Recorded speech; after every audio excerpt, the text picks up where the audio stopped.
سورہ محمد صلی اللہ علیہ وسلم کی آیت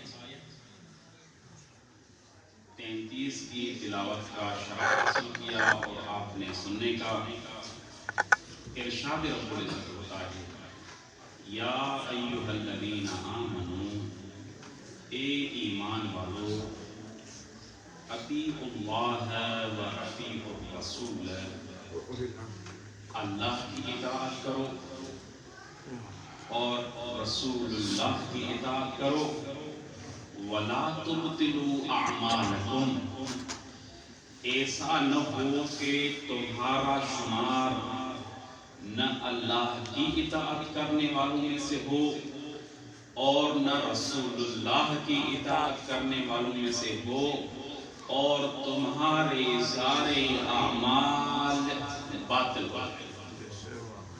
اطیعوا اللہ وَأَطِیعُوا الرَّسُولَ وَلَا تُبْطِلُوا أَعْمَالَكُمْ، اپنے اعمال کو باطل مت کرو۔ دو اطاعت ہیں، ایک اللہ کی اطاعت ہے، ایک رسول خدا کی اطاعت ہے۔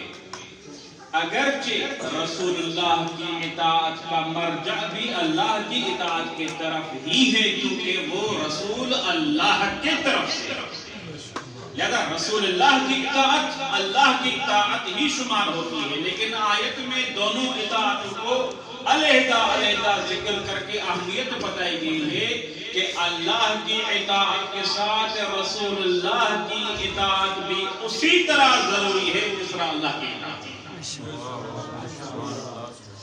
اور پھر سورہ احزاب میں ارشاد ہوتا ہے، لَقَدْ كَانَ لَكُمْ فِي رَسُولِ اللَّهِ أُسْوَةٌ حَسَنَةٌ لِمَنْ كَانَ يَرْجُو اللَّهَ وَالْيَوْمَ الْآخِرَ وَذَكَرَ اللَّهَ كَثِيرًا، کہ آپ سب کے لیے رسول گرامی قدر کی ذات میں اسوہ حسنہ، لَقَدْ كَانَ لَكُمْ فِي رَسُولِ اللَّهِ، پہلی آیت بھی اطاعت رسول کے طرف متوجہ کر رہی تھی، یہ آیت شریفہ بھی اطاعت رسول کو، ذات رسول کو اسوہ حسنہ قرار دے رہی ہے۔ البتہ اسوہ حسنہ اللہ کے رسول کی ذات ہے، یہ آیت میں نہیں کہا گیا کہ اللہ کا رسول آپ کے لیے اسوہ حسنہ ہے، نمونہ عمل ہے، شجاعت میں، تقویٰ میں، پرہیزگاری میں، صفات حمیدہ میں، بلکہ فی رسول اللہ۔ علماء و مفسرین بیان کر رہے ہیں کہ رسول اللہ کی ذات کو اسوہ حسنہ قرار دیا گیا ہے، وہ مکمل حیات کا ایک نظام ہے، رسول اللہ کا قول و فعل، رسول اللہ کی تقریر، رسول اللہ کی سیرت اسوہ حسنہ، مقید نہیں ہے کسی صفت کے ساتھ، وَإِلَّا آیت میں یوں ہوتا، مثلا فی رسول اللہ فی صفات حمیدہ، فی صفات حبیب، مثلا محبوب صفتیں، اچھے اخلاق کی، اس طرح کوئی قید ہوتا، لیکن آیت میں مطلق رسول اللہ کی ذات کو اسوہ حسنہ کر دیا گیا۔ اس سے یہ بات ثابت ہوتی ہے کہ پیغمبر اکرم صلی اللہ علیہ وآلہ وسلم کی ذات محفوظ عن الخطأ، کسی بھی لحاظ سے رسول اللہ صلی اللہ علیہ وآلہ وسلم سے خطا کا صادر ہونا ممکن نہیں ہے، وَإِلَّا اس ذات کو اسوہ حسنہ قرار نہ دیا جاتا، بلکہ اس خاص شعبے میں اسوہ حسنہ قرار دیا جاتا، لیکن ذات رسول کو اسوہ حسنہ قرار دیا گیا ہے مطلقاً۔ اس سے سمجھ میں آتا ہے کہ جو یہ اعتقاد رکھتے ہیں کہ رسول اللہ سے خطا صادر ہوتی ہے، رسول اللہ سے نسیان صادر ہوتا ہے، علیہ باللہ رسول اللہ سے ہذیان صادر ہوتا ہے، یہ آیت ان کے منہ پر تماچا مار کے کہہ رہی ہے کہ رسول اللہ کو اللہ نے اسوہ حسنہ قرار دیا ہے، اس کا مطلب اس سے کبھی بھی خطا صادر ہی نہیں ہو سکتی۔ کیسے وہ اسوہ حسنہ قرار پاتا؟ اور پیغمبر اکرم صلی اللہ علیہ وآلہ وسلم کے لیے جو مختلف قسم کے اجتہادات لوگوں نے کہے کہ اجتہاد میں خطا ہوتی اور فلاں چیز میں نسیان ہوتا ہے مرض کے طالب ہونے کی وجہ سے، یہ آیت ان کی نفی کر رہی ہے۔ طبعاً یہ آیت شریفہ جس میں رسول اللہ کو اسوہ حسنہ قرار دیا گیا ہے، دو مختلف قسم کے حالات جو متضاد حالات ہیں ان کے درمیان یہ آیت شریفہ۔ سورہ احزاب میں ابتدائی 10، 11، 12 نمبر آیات میں یہ ارشاد موجود ہے آیات میں کہ جب منافقین کو والذین فی قلوبہم مرض ان کو آزمایا گیا وزلزلوا زلزالا شدیدا، تو ان کی آواز یہ تھی ما وعدنا اللہ ورسولہ الا غرورا، یہ جو اللہ اور اللہ کے رسول نے وعدہ کیا تھا نصرت کا، یہ تو ہمارے ساتھ دھوکہ تھا۔ پھر پیغمبر اکرم کے سامنے آتے ہیں ان بیوتنا عورت، ہمارے بیوت خالی ہیں، اجازت دے دیں، بہانے بنا رہے تھے۔ ایک یہ گروہ۔ دوسرا اسی سورہ احزاب میں یہ 21 نمبر آیت ہے جس میں اسوہ حسنہ قرار دیا گیا ہے، اور اس کے بعد 22 نمبر آیت یہ ہے وَلَمَّا رَأَى الْمُؤْمِنُونَ الْأَحْزَابَ قَالُوا هَذَا مَا وَعَدَنَا اللَّهُ وَرَسُولُهُ۔ یہ جب لوگوں نے احزاب کو اور لوگوں کو مد مقابل کفار و مشرکین کو آتے ہوئے دیکھا تو انہوں نے کہا کہ یہ تو وہی مقام ہے، وہی حقائق ہیں جس کا ذکر اللہ اور اللہ کے رسول نے کیا تھا۔ وَمَا زَادَهُمْ إِلَّا إِيمَانًا وَتَسْلِيمًا، ان کے وجود میں کوئی تزلزل نہیں آیا، نہیں کہا کہ رسول اللہ اور اللہ نے ہمارے ساتھ دھوکہ کیا ہے، بلکہ جنگ میں مضاعف بلکہ کئی حصہ گنا زیادہ لشکر کو دیکھ کر یہ کہنے لگے کہ اللہ اور اللہ کے رسول نے جو کہا تھا ما وعدنا اللہ ورسولہ وہ سب سچ تھا، اور ان کے ایمان میں اضافہ ہوا۔ ان دو حالات کے درمیان میں یہ آیت شریفہ موجود ہے کہ رسول اللہ کی ذات آپ کے لیے اسوہ حسنہ۔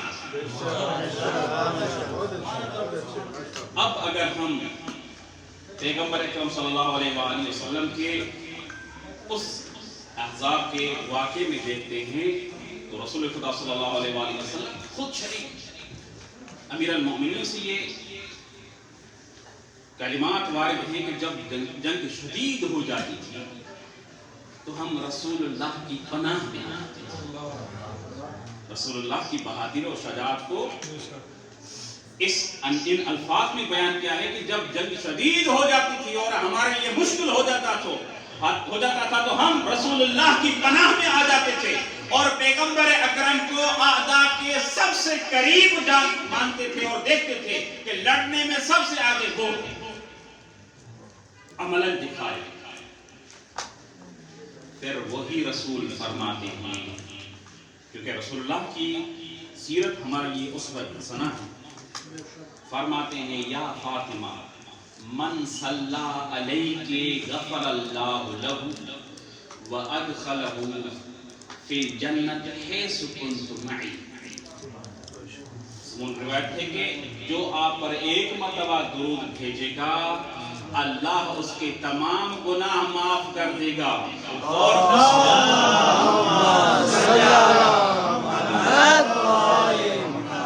جنت میں میرے ساتھ وہ بندہ ہوگا۔ اب اسوہ رسول یہ ہے کہ وہ پیغمبر اکرم صلی اللہ علیہ وآلہ وسلم خاتم الانبیاء خاتم الرسل فرما رہے ہیں کہ میری بیٹی کے اوپر صلوات پڑھنے والے کے گناہ معاف کیے جائیں گے اور وہ جنت میں میرے ساتھ ہوگا۔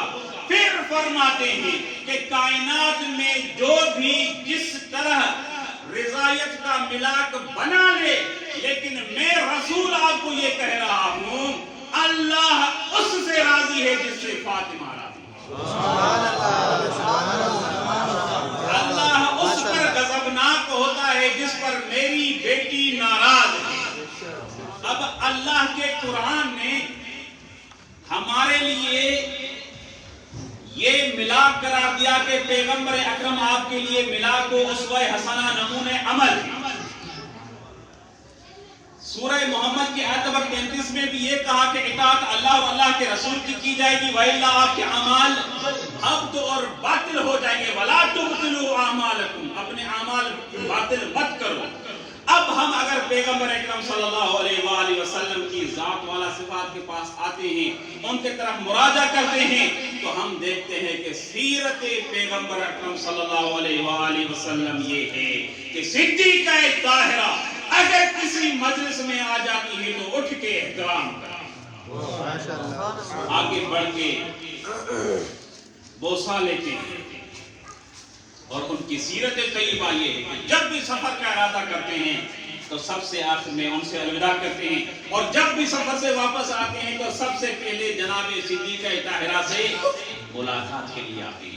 یہ اسوہ حسنہ ہے پیغمبر اکرم صلی اللہ علیہ وآلہ وسلم کہ انہوں نے بتایا کہ کوئی شخص اپنے آپ کو رضی اللہ کہتا ہے تو کہتا رہے، لیکن واقع میں رضی اللہ وہ ہے جس پر میری بیٹی راضی ہے۔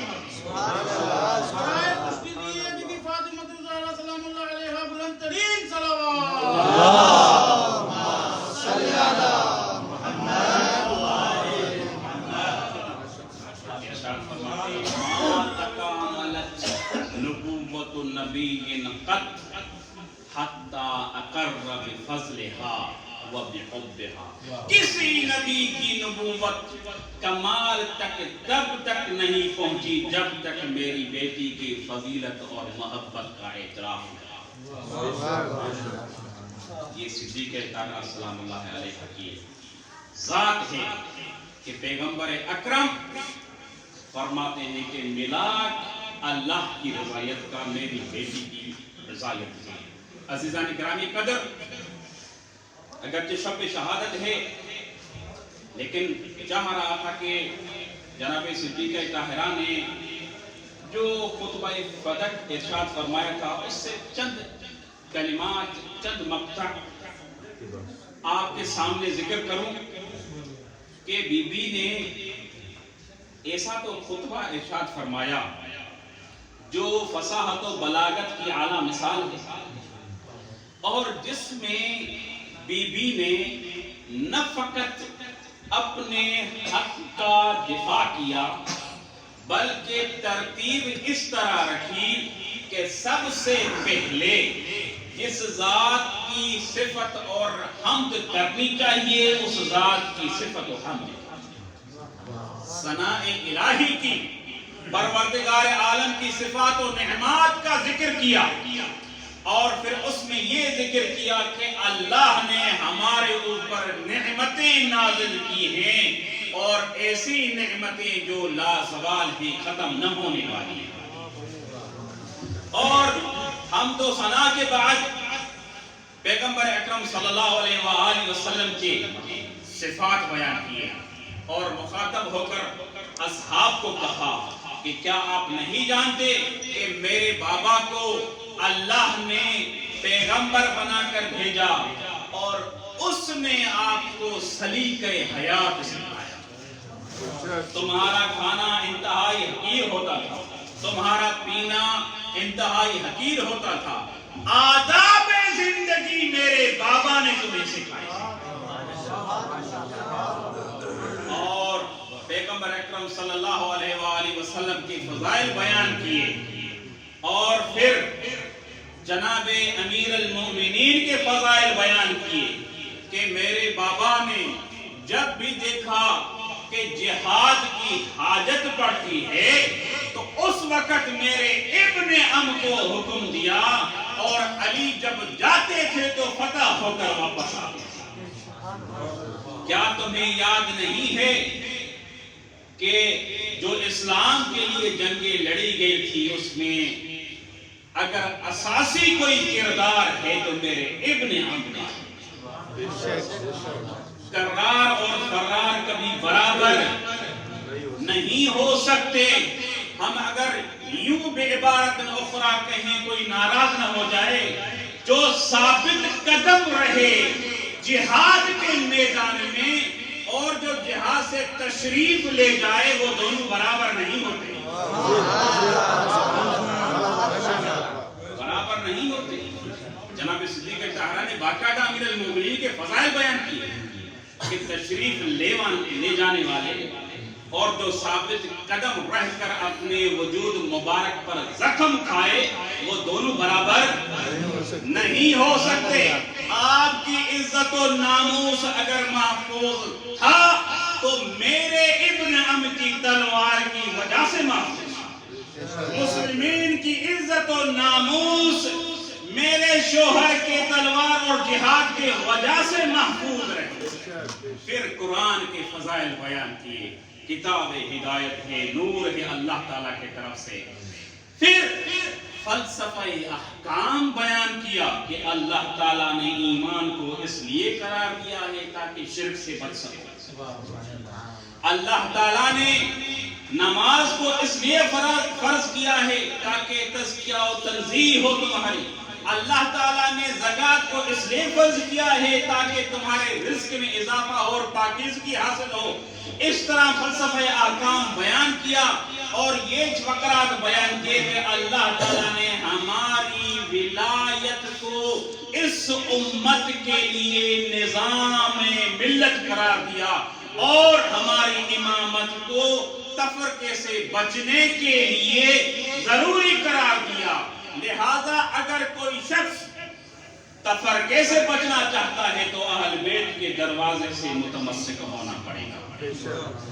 اور وہاں پر بی بی نے کہا کہ ہماری امامت کو اللہ نے تفرقے سے بچنے کے لیے قرار دیا.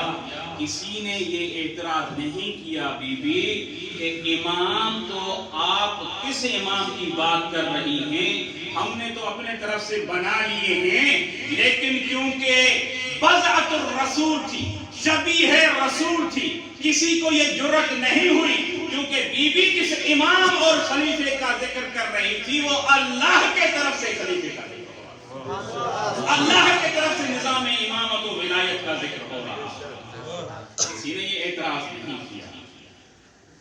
پھر جب فدق کی بات آئی تو بی بی نے وہ میراث کی جتنی آیات ہیں وہ آیتیں تلاوت کی. اور وہ لوگ جن کا مدعا یہ تھا کہ حسبنا کتاب اللہ، اللہ کی کتاب ہمارے لیے کافی ہے، تو بی بی نے تو بہت ساری میراث والی آیات پڑھی. آیات پڑھنے کے بعد یہ کہا کہ اے ابن ابی قحافہ، کیا یہ انصاف ہے کہ تو اپنے باپ سے میراث لے اور میں اپنے باپ سے میراث لے لوں؟ کیا تمہارا یہ دعویٰ نہیں ہے کہ حسبنا کتاب اللہ؟ تو یہ 5-6 آیات بلکہ اس سے کہیں زیادہ آیات جو میراث کے بارے میں ہیں. اگر سلیمان داؤد کا وارث بن سکتا ہے تو میں کیوں نہیں اپنے بابا کی وارث بن سکتی؟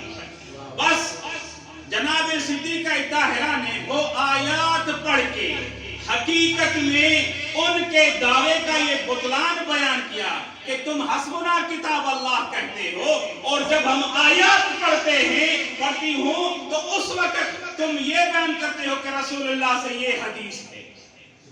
بھائی تمہارا دعویٰ تو یہ ہے کہ کتاب الہی کافی ہے. یہ تو کتاب الہی ببانگ دوہل شہادت اور گواہی دے رہا ہے کہ انبیاء ایک دوسرے کے وارث بنے. حضرت سلیمان حضرت داؤد کا وارث تھا. اللہ نے مذکر کے لیے ڈبل اور انثیٰ کے لیے ایک حصہ میراث کا قرار دیا ہے اور کافی سارے انبیاء نے اپنے اولاد اور وارثوں کے لیے دعائیں کی ہیں. یہ ساری کی ساری باتیں قرآن سے ثابت تھی. تو پھر آپ کے مطابق جب قرآن سے دعویٰ ثابت ہے تو قرآن کے مقابلے میں حدیث نہیں ذکر کرنی چاہیے تھی. لیکن 1400 سال سے یہ ان کا سلیقہ چلتا ہوا آ رہا ہے. جب پھنس جاتے ہیں، کہتے ہیں کہ ہمیں قرآن سے چاہیے، اور اگر قرآن سے دلیل بیان کی جائے تو کہتے ہیں کہ حدیث سے بیان کرو۔ یہ ان کا آج تک یہ سلیقہ ہے۔ وَإِلَّا جب قرآن سے آیات آئیں تو کوئی دلیل اور کوئی بات باقی نہیں رہی۔ اور اسلام میں ہم طلباء کا مجموعہ ہے، یہ ہم جانتے ہیں کہ قانون ہے مسلم فقہ میں، جب مدعی کوئی دعویٰ کرے تو بینہ اس سے مانا جاتا ہے، مانگا جاتا ہے، نہ کہ اس سے جو صاحب ید ہو، جس کا تسلط اور قہری فعلیت اس مال کے اوپر ثابت ہو۔ اب اگر ہم شرعی طور پر بھی دیکھیں، ان قوانین کے روح سے دیکھیں تو امیر المؤمنین سے روایت ملتی ہے کہ مولا خلیفہ اول کو مخاطب کر کے کہتے ہیں کہ تم نے جو فیصلہ کیا ہے وہ قرآن کے مخالف فیصلہ ہے۔ هل انت تحکم فینا خلاف ما حکمت بین المسلمین، کیا مسلمانوں کے لیے علیحدہ حکم ہے، ہمارے لیے علیحدہ حکم ہے؟ مدعی سے بینہ مانگا جاتا ہے، گواہ طلب کیے جاتے ہیں، نہ کہ جس کے پاس ملکیت ہو۔ اب اگر ہم اس لحاظ سے دیکھیں تو باغ فتح تو جناب صدیقہ طاہرہ کے پاس تھا، باغ فتح میں جو موظف تھے وہ جناب صدیقہ طاہرہ سے تھے، طاہرہ کے تھے، اور کئی عرصے سے اس کا مال و ملکیت جناب صدیقہ طاہرہ کے پاس آتا تھا۔ اب اگر دعویٰ تم کر رہے ہو تو گواہ تمہیں لانے چاہیے، نہ کہ جناب صدیقہ کبریٰ سے مطالبہ کیا۔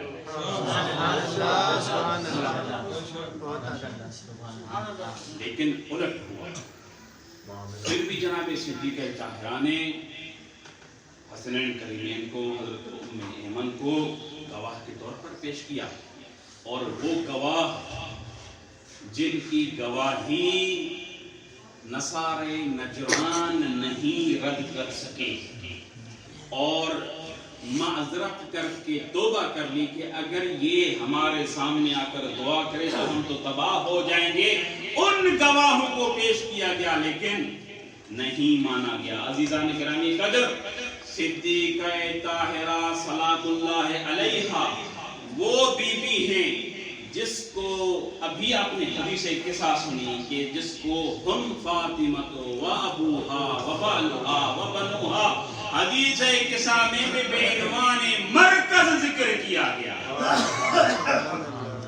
آیت مباہلہ میں دیکھیں جناب صدیقہ کبریٰ محور کے طور پر نظر آتی ہے۔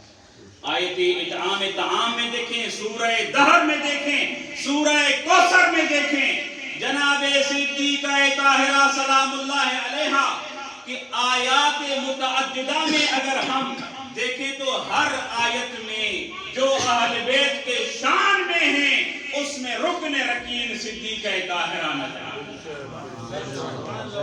جناب صدیقہ طاہرہ سلام اللہ علیہا کی وہ ذات ہے کہ اللہ نے اس کے لیے اسماء ذکر کیے، اور احادیث میں 9 سے زیادہ اسماء موجود ہیں، اور یہ اسماء اس طرح نہیں رکھے گئے کہ جس طرح ہم رکھتے ہیں کہ اسم اور مسمى میں کوئی مناسبت نہ ہو۔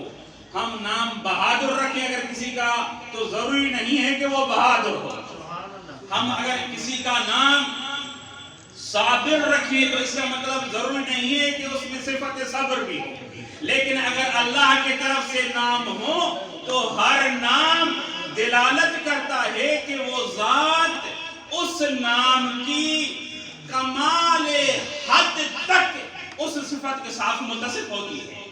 اگر فاطمہ رکھا جائے تو وہ واقعی ایسی ذات ہے جس کی معرفت ممکن نہیں، جو اپنے چاہنے والوں کو شفاعت کریں گی، من فتمہا و فتم ذریتہا من النار۔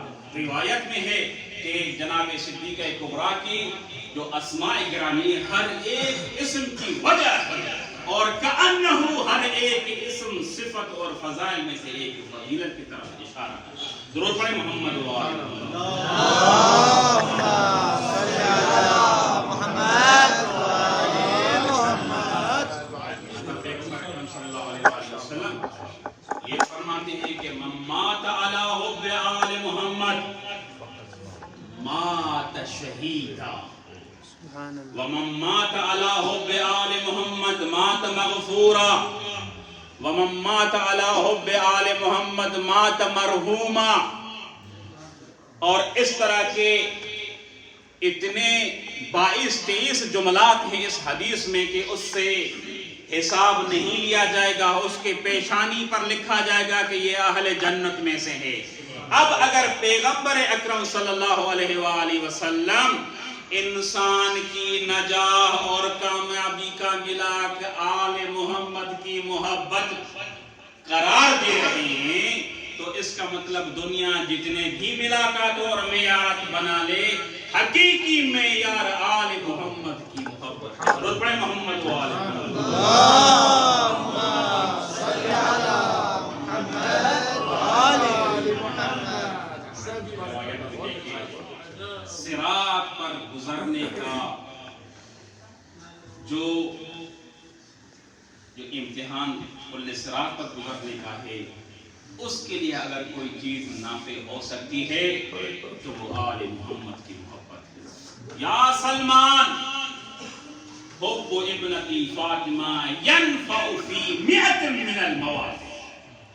میری بیٹی کی محبت 100 موارد پر آپ کو فائدہ دے گی. ایسر تلک المواطن القبر والحشر والصراط والمیزان. یہ آسان مراحل ہیں، اس سے کہیں سنگین مراحل میں صدیقہ طاہرہ کی محبت کا آنے والی ہے. عزیزان گرامی قدر، آپ صاحب فضل و کمال ہیں. اللہ نے آپ کو ایک ایسی فضیلت عطا کی ہے جس فضیلت کا حقیقی معنی میں ادراک تب ہوگا جب اس دنیا سے انتقال ہوگا.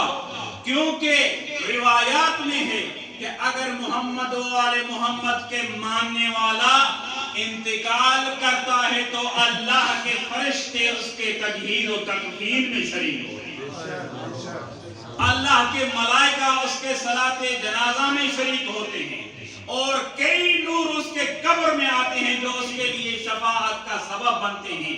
عزیزان گرامی قدر، آج دنیا جہاں پر بھی ہو، جو بھی کچھ کر رہی ہو، ہمیں اس سے کوئی غرض نہیں ہے، لیکن آپ یہ یقین رکھ لیں آپ جس زمانے میں گزر رہے ہیں اور جس زمانے میں زندگی گزار رہے ہیں، اس زمانے میں تمام دنیا کی مختلف مادی ترجیحات کو چھوڑ کر اگر آل محمد کے ذکر میں آپ تشریف لاتے ہیں، اس کا مطلب یہ ہے کہ آپ کا تعلق صدیقہ طاہرہ سے.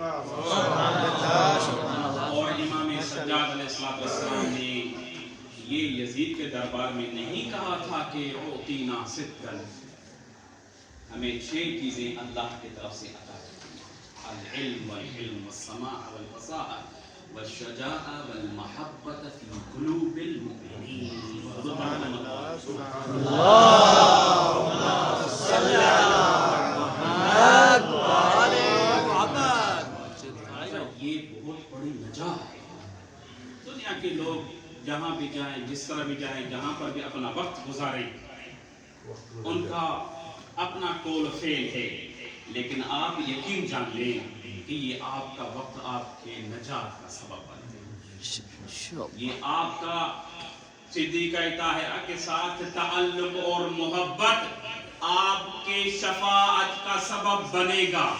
ذکر محمد و آل محمد آنے کے لیے اللہ کے فرشتے ترستے ہیں. روایت میں ہے کہ جہاں پر مجلس ہوتی ہے وہاں پر جو فرشتے حاضر ہوتے ہیں، جب وہ آسمانوں میں جاتے ہیں تو اللہ ان کو ایک عجیب خوشبو عطا کرتا ہے.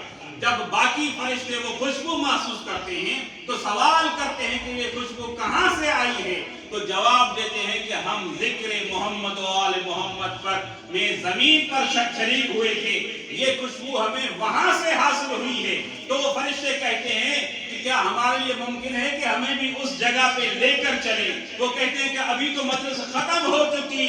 وہ فرشتے کہتے ہیں کہ ولو ختم ہو چکی ہے لیکن ہم اس جگہ پر جانا چاہتے ہیں اور اس خوشبو کو وہاں پر محسوس کرنا چاہتے ہیں.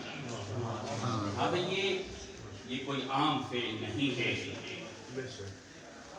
اللہ اور اللہ کے رسول کی محبت و اطاعت انسان کے نجاح کا سبب ہے، اور رسول خدا صلی اللہ علیہ وآلہ وسلم کی سیرت ہمارے لیے اسوہ حسنہ ہے، اور پیغمبر اکرم صلی اللہ علیہ وآلہ وسلم کی سیرت سے یہ ثابت ہے کہ وہ اہل بیت کی اطاعت کو حدیث ثقلین میں بیان کر کے گئے ہیں کہ آپ کے درمیان میں دو چیزیں چھوڑ کے جا رہا ہوں، دونوں کے ساتھ تمسک رکھنا ہے، قرآن کو بھی نہیں چھوڑنا اور اہل بیت کو بھی نہیں چھوڑنا، دونوں کے ساتھ اگر تمسک کیا تو نجات اور نجاح آپ کی مقدر ہوگی۔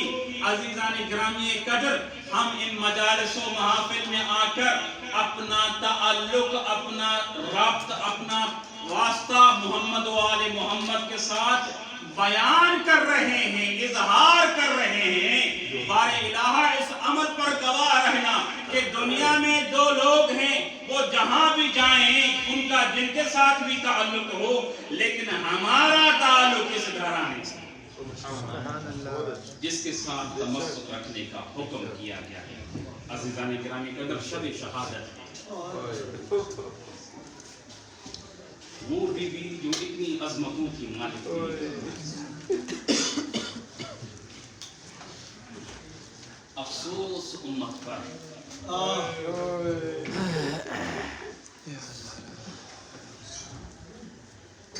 روایت میں ملتا ہے کہ حشر کا میدان ہوگا اور 1,00,000 فرشتے دائیں طرف سے ہوں گے، 1,00,000 فرشتے بائیں طرف سے ہوں گے، اور 1,00,000 فرشتے وہ ہوں گے جو جناب صدیقہ طاہرہ کا منبر اٹھانے والے ہوں گے۔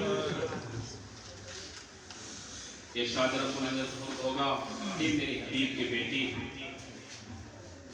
تمہارے لیے جنت حاضر ہے، جنت کو آمادہ کیا گیا ہے۔ بی بی جب جنت کی طرف جائیں گی تو ایک مرتبہ پلٹ کر دیکھیں گی، بار الہ میں چاہتی ہوں کہ اہل محشر کے سامنے میری قدر و منزلت کو بیان کیا جائے۔ ارشاد رب العزت ہوگا کہ اے میرے حبیب کی بیٹی، آج اللہ نے تمہیں حق کی شفاعت دیا ہے، فمن احبک و احب ذریتک، جو تم سے محبت کرتا ہے اور تمہاری ذریت سے محبت کرتا ہے، اس کو لے جاؤ اور جنت میں داخل کرو۔ روایت کے جملے ہیں فَهِيَ تَلْتَقِطُ كَمَا يَلْتَقِطُ الطَّيْرُ الْحَبَّ الْجَيِّدَ مِنَ الرَّقِيقِ۔ جناب صدیقہ کبریٰ محشر کے میدان سے اہل بیت کے چاہنے والوں کو اس طرح چنے گی جس طرح ایک پرندہ اچھے دانے کو چنتا ہے۔ عزیزان گرامی قدر، یہ شفاعت کے دائرے میں جب داخل ہوں گے موالیان اہل بیت، رسول اللہ اور اہل بیت کی محبت رکھنے والے، صدیقہ کبریٰ کی محبت رکھنے والے، جب ان کو حکم دیا جائے گا کہ جنت کی طرف جاؤ، روایت کی ملے کہ وہ بھی ایک مرتبہ پلٹ کر دیکھیں گے اور ارشاد ہوگا کہ اے میرے حبیب کی بیٹی کے چاہنے والوں، تمہاری کیا غرض ہے؟ تو وہ بھی کہیں گے کہ بار الہ، آج ہم جو اہل بیت کے ساتھ محبت رکھنے والے تھے دنیا میں، ہم بھی چاہتے ہیں کہ ہمارا مقام و منزلت بیان کی جائے۔ ارشاد رب العزت ہوگا کہ اے فاطمہ کی محبت رکھنے والوں، تمہیں میں اللہ حق کے شفاعت دیتا ہوں، فاطمہ کی محبت میں جس نے کبھی بھی تمہیں پانی پلایا اس کا ہاتھ پکڑ لو، فاطمہ کی محبت میں کسی نے تمہیں لباس پہنایا اس کا ہاتھ پکڑ لو، فاطمہ کی محبت میں کسی نے تمہارے ساتھ کوئی نیکی کی اس کا ہاتھ پکڑ لو۔ امام باقر فرماتے ہیں، یا جابر واللہ لا یبقى فی المحشر الا مشرک او منافق او کافر۔ اے جابر، اللہ کی قسم، اس دن صدیقہ کبریٰ کے شفاعت کے دائرے میں سارے انسان آ جائیں گے سوائے منافقین، کفار و مشرکین کے۔ عزیزان گرامی قدر، یہ صدیقہ طاہرہ ہیں. جب جناب خدیجہ کبریٰ کے آخری ایام ہیں، پیغمبر اکرم صلی اللہ علیہ وآلہ وسلم فرماتے ہیں کہ خدیجہ تو ملکۃ العرب تھی، لیکن مجھ پر ایمان لانے کی وجہ سے تمہیں تکلیفیں سہنی پڑی، اپنا مال خرچ کرنا پڑا، قریش کے خواتین نے تم سے بائیکاٹ کیا، اللہ نے تمہیں ایک بیٹی دی جو بدر سے تمہارے ساتھ کلام کرتی تھی. خدیجہ کوئی وصیت ہو تو میں رسول سننے کے لیے تیار ہوں. جناب خدیجہ کبریٰ فرماتی ہیں یا رسول اللہ اوسی کا بحاظ ہی واشارت الہ صدیقہ کبریٰ. فرماتی ہیں یا رسول اللہ میری ایک بیٹی ہے، میں اس کی وصیت کرتی ہوں. یا رسول اللہ لا یوزیہا امرأۃ من قریش، میری وصیت یہ ہے کہ کوئی قریش کی خاتون میری بیٹی کو اذیت نہ دے. ولا یضربها احد علی وجہہا. یا رسول اللہ دوسری وصیت یہ ہے کہ کوئی میری بیٹی کے چہرے پر تماچا نہ مارے. یا رسول اللہ میری تیسری وصیت یہ ہے میری بیٹی حساس مزاج کی ہے، اس کے سامنے کوئی بلند آواز میں بات مت کرے. عزیزان گرامی رسول اللہ جب تک زندہ تھے وصیتوں پر عمل ہوتا رہا. ادھر سے رسول اللہ کا انتقال ہوتا ہے، حکم الہی سے اپنے محبوب کی بارگاہ میں جانے کا وقت ہوتا ہے.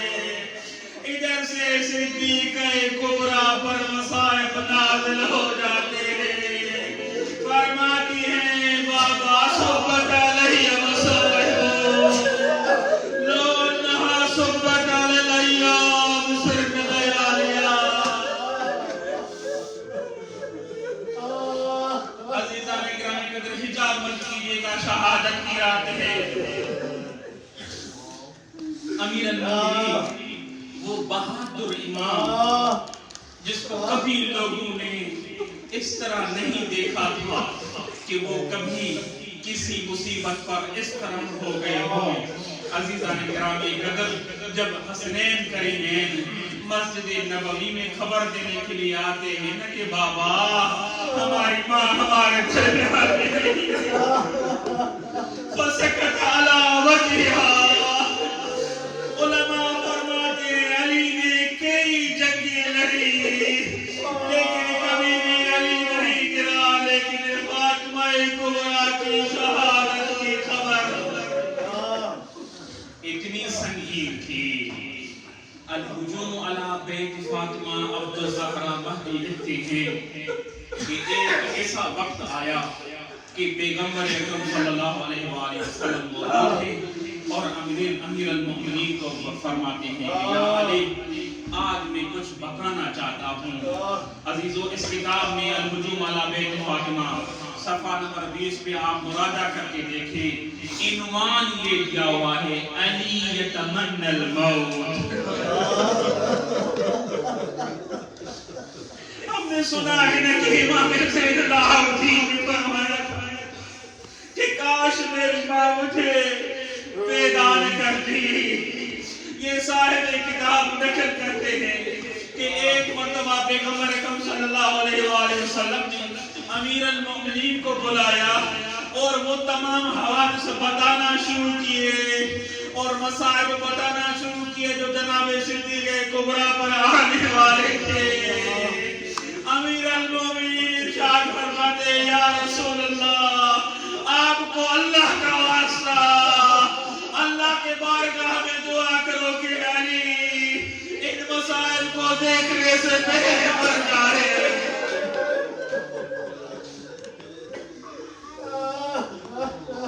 عزیزان گرامی قدر یہ کوئی چھوٹے مسائل نہیں تھے کیا وہ دروازہ جس پر رسول اکرم آیت تطہیر پڑھتے کیا اس دروازے کی شان تھی کہ جس دروازے سے ملک الموت بھی بغیر اجازت کے داخل نہیں ہوتے؟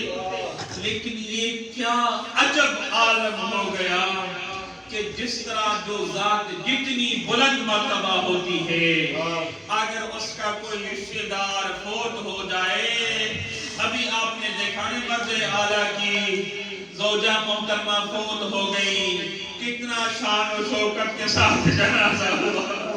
یہ خاتم الانبیاء کی اکیلی بیٹی تھی، فرض یہ تھا کہ مسلمان تعزیت کرنے کے لیے آئے، لیکن تعزیت کچھ اس انداز سے ہوئی کہ اس دروازے کو آگ لگائی گئی جس دروازے پر رسول اللہ آیت تطہیر کی تلاوت کرتے تھے۔ میں کن مسائل کا ذکر کروں؟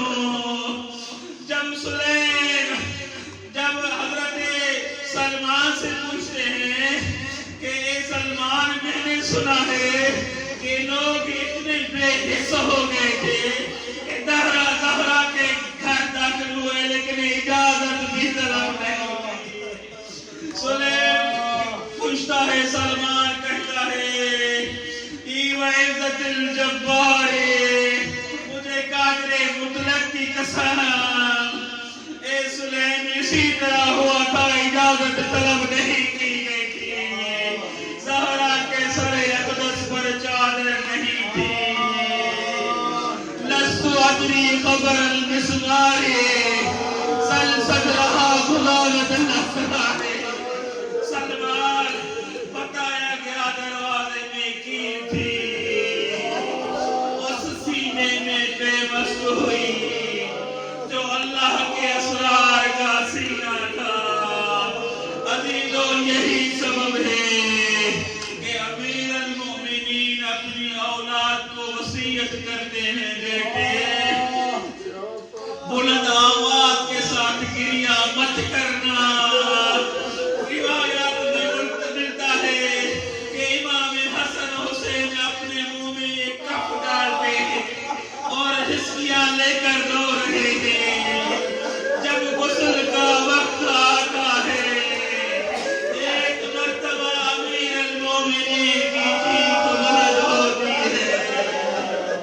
سائل نے سوال پوچھا، امیر المومنین نے بتایا، زہرا نے مجھے نہیں بتایا کہ پسلیاں ٹوٹی، زہرا کا کندھا زخمی ہے، زہرا کی آنکھ سرخ ہے۔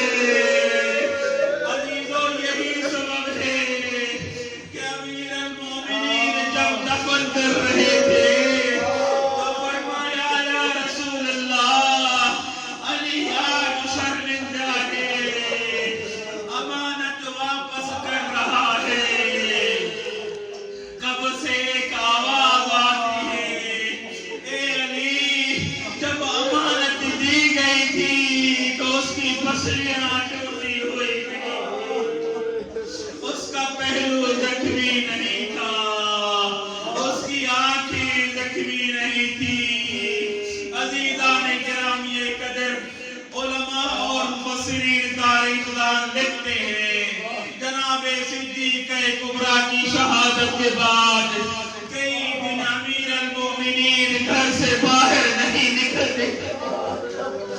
اصحاب پوچھتے تھے، امیر المومنین، ہمارا آپ کی زیارت کے علاوہ گزارا نہیں ہے۔ مولا فرماتے تھے، اے میرے چاہنے والوں، مجھے تو پتا نہیں ہوتا تھا کہ زہرا بچوں کو کیسے سنبھالتی تھی۔ اب جب گھر میں آتا ہوں، چھوٹے چھوٹے بچے ہیں، کہیں سے حسن پوچھتے ہیں